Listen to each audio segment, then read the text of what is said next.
ഇന്ന് നമുക്ക് സൂപ്പർ ടേസ്റ്റിയും വളരെ എളുപ്പത്തിലും തയ്യാറാക്കാൻ പറ്റുന്ന ചീര കടഞ്ഞത് അല്ലെങ്കിൽ ചീരയും പരിപ്പും കറി എന്ത് വേണമെങ്കിലും പറയാട്ടോ. എങ്ങനെ തയ്യാറാക്കുന്നത് നോക്കാം.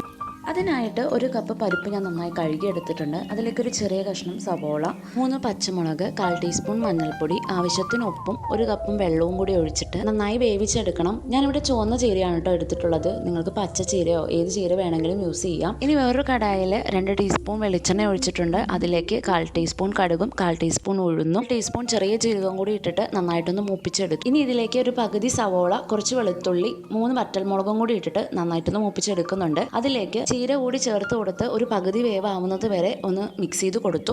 അതിലേക്ക് നമ്മൾ വേവിച്ച് വെച്ചിട്ടുള്ള പരിപ്പും ആവശ്യത്തിന് വെള്ളവും കൂടി ചേർത്ത് നന്നായിട്ടൊന്ന് ഉടച്ചു കൊടുക്കണം.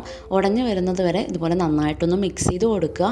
ഈ സമയത്ത് കുറച്ച് കറിവേപ്പില കൂടി ചേർത്ത് കൊടുത്ത് നന്നായിട്ട് കറി ഒന്ന് തിളപ്പിച്ചെടുക്കണം. നന്നായി തിളച്ച് ചീരയുടെ കളറൊക്കെ ഒന്ന് ചേഞ്ചായി ഒരു ഗ്രീൻ കളറിലോട്ട് മാറുന്ന സമയത്ത് നമുക്ക് ഫ്ലെയിം ഓഫ് ചെയ്യാവുന്നതാണ് കേട്ടോ. ഇത്രയേ ഉള്ളൂ നമ്മുടെ റെസിപ്പി. എല്ലാവരും ഒന്ന് ട്രൈ ചെയ്ത് നോക്കണേ.